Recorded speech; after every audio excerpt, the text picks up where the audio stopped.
ঘাটাল থেকে সুন্দরবন ইলিশ উৎসব দ্বিতীয় দিন ইলিশ মাছের ভাপা, তার সঙ্গে ম্যানগ্রোভ জঙ্গলের মাঝখানে বাঘ দেখা, হরিণ দেখা, ঝুমুর ডান্স, আরো কত কি খাওয়া দাওয়া হতে চলেছে।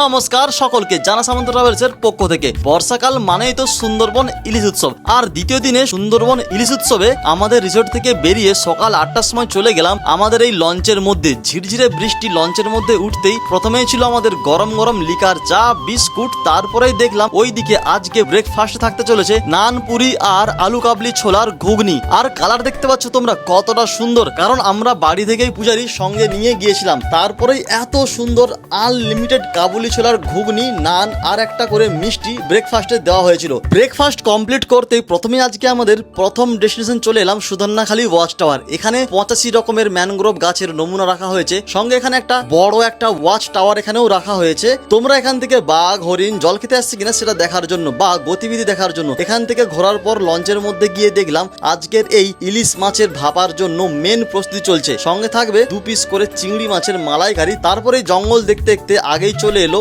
এই পকোড়া, আর এটা ছিল পেঁয়াজের পকোড়া। তারপর সকলেই এখানে একটা সোজা ঘুম দিলাম। অনেকে আবার বোটের ওপরে কিন্তু বাঘ আর হরিণকে দেখার জন্য ছটফট করছে, মানে চোখটা একদম জঙ্গলের মধ্যেই আছে। আর মাঝে মধ্যে কিন্তু হরিণ দেখাও গিয়েছিল, দুদিন আগে কিন্তু এখানে বাঘও নাকি দেখা গিয়েছিল। তারপরে যাবো আমরা কিন্তু দোবাকি ওয়াচ টাওয়ার ক্যাম্পে, ওখানে কিন্তু বাঘ দেখার প্রবল চান্স থাকে। সঙ্গে সঙ্গে চলতে থাকলো এই সরু খালের মধ্যে দিয়ে আজকে আমাদের এই এত বড় একটা লঞ্চ। তারপরে সকলে জঙ্গলের মধ্যে বাঘ, হরিণ দেখার জন্য পেঁয়াজের পকোড়া খেতে খেতে চারিদিকে চোখ রাখলো। কিছুক্ষণের মধ্যেই চলে আসলাম এই দোবাকি ওয়াচ টাওয়ার বা ক্যাম্পে। এখানে নেমে প্রথমে হরিণকে দেখতে পেলাম এত সামনে থেকে। তারপর কিন্তু আমরা প্রণাম করলাম এই বনদেবীকে। বনদেবীকে প্রণাম করেই জায়গাটা পুরোটাই ঘুরে ফেললাম। আর এখানে কিন্তু পুরো জায়গাটা লোহার জাল দিয়ে পুরো ঘিরে রাখা হয়েছে, কারণ এখানে কিন্তু বাঘ আসে। এছাড়া কিন্তু এক কথায় দারুণ কিন্তু সময় কাটলো। তারপর বোটের মধ্যে আসতে একদম গরম গরম ডাল, চিংড়ি মাছের মালাইকারি, ইলিশ মাছের ভাপা, ঝুরঝুরে আলু ভাজা। আর এই ইলিশ মাছ কিন্তু ক্যানিং এর সব থেকে বেস্ট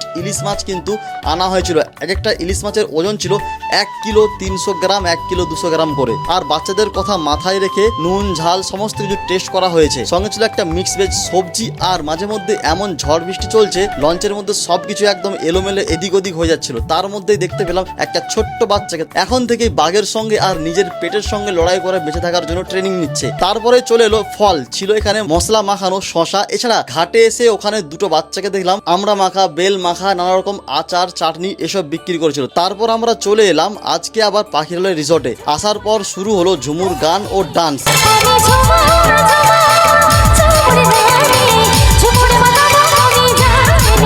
প্রত্যেকে সকলের দারুণ এনজয় করছে। আমাদের সঙ্গে ছিল টোটাল 55 জন। সন্ধ্যাবেলা টিফিন দেওয়া হয়েছিল কফি, তার সঙ্গে ছিল মুড়ি, ভেজ পকোড়া আর ছিল চানাচুর। এটাও ভাই ছিল আনলিমিটেড পকোড়া। এটা খেতে খেতে সকলেই এনজয় করলাম পুরো সন্ধ্যাটা। তারপর রাত্রে ছিল আমাদের বাসন্তী পোলাও আর ছিল চিল্লি চিকেন। এটাও কিন্তু আনলিমিটেড ছিল, যে যেমন যতটা খেতে পারবে ততটাই দেওয়া হয়েছে। এটা ছিল জানা সামন্ত ট্রাভেলসের আজকের দ্বিতীয় দিন। আর আছে হাতে একদিন থাকবে ইলিশ মাছের বিরিয়ানি। আর আজকের দ্বিতীয় দিনের পুরো দিনটা আমাদের সঙ্গে ছিল সরকারি অ্যাপ্রুভেল গাইড। আর আমাদের নেক্সট ট্যুর খুব তাড়াতাড়ি শুরু হচ্ছে আগস্ট মাসের দিকেই। তোমরা তাড়াতাড়ি বুক করে নাও এই সুন্দরবন ইলিশ উৎসব। তোমরা কারা কারা আমাদের সঙ্গে যেতে চাও?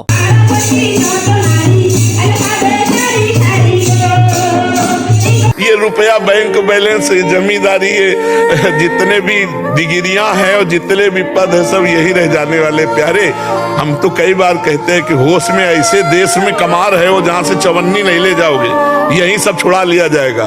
अगर नाम जप किया वो तुम्हारे साथ जाएगा।